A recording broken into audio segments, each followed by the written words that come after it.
Morning students, वस्तुनिष्ठ हिंदी व्याकरण में आप सभी का स्वागत है।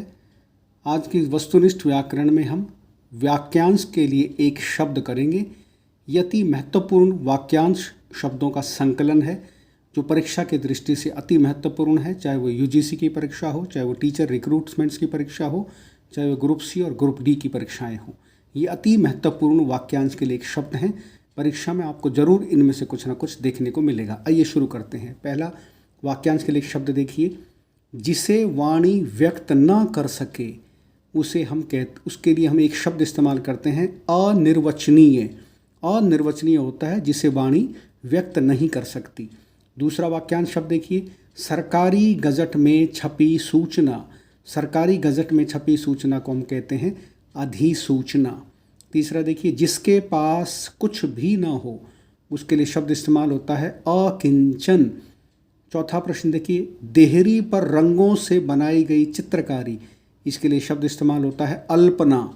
पांचवा प्रश्न देखिए, ऋषि द्वारा कही गई बात या कथन, इसे हम कहते हैं आर्ष, आर्ष कथन।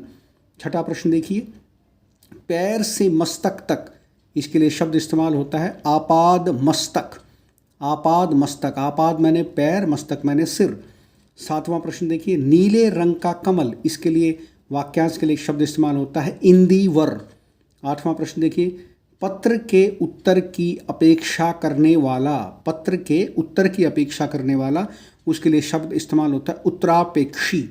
उत्तरापेक्षी मतलब उत्तर की अपेक्षा करने वाला, उत्तर की प्रतीक्षा करने वाला।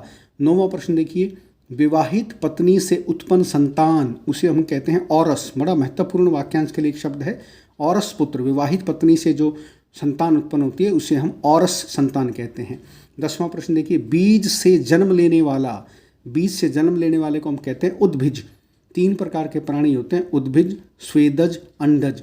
उद्भिज होते हैं जो बीज से जन्म लेते हैं, स्वेदज जो होते हैं पसीने से पैदा होते हैं, और अंडज वो होते हैं जो अंडे को फोड़ करके बाहर आते हैं।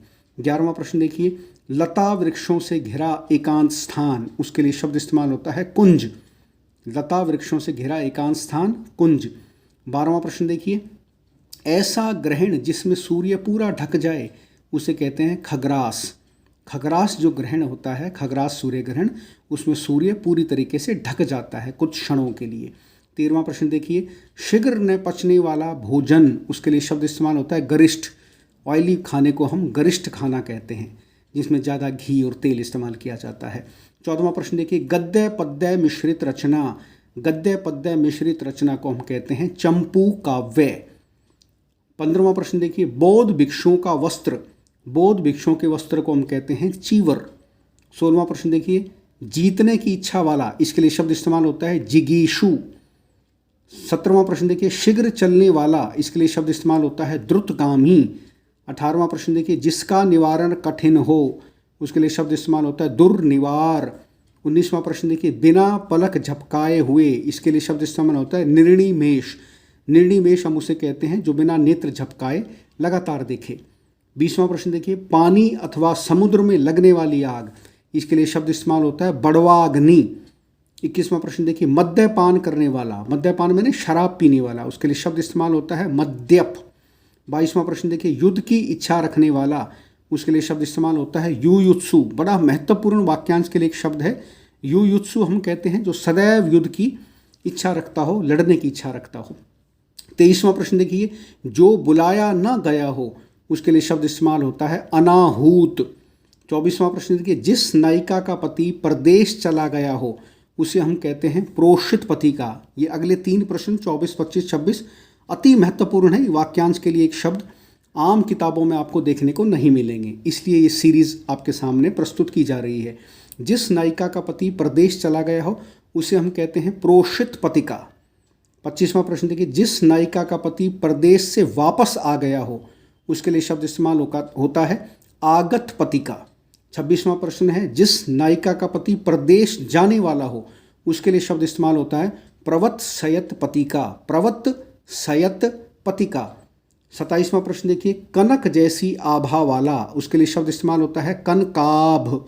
28वां प्रश्न देखिए, बाएं हाथ से तीर चलाने वाला, उसके लिए शब्द इस्तेमाल होता है सव्यसाची। अर्जुन को सव्यसाची कहा जाता था। वो बाएं और दाएं, बाएं हाथ से भी तीर चला लेता था और दाएं हाथ से भी तीर चला लेता था।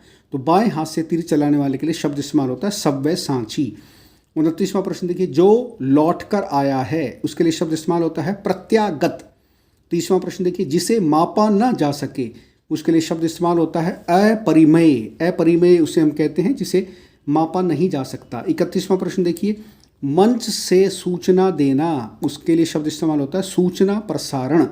32वां प्रश्न देखिए, किसी साहित्यिक कृति की समालोचना करने वाला उसके लिए शब्द इस्तेमाल होता है समालोचक, जिसे हम इंग्लिश में क्रिटिक कहते हैं। 33वां प्रश्न देखिए, वर्षों से चली आ रही परंपरा उसके लिए शब्द इस्तेमाल होता है रूढ़ि, जिसे आप कस्टम कहते हैं।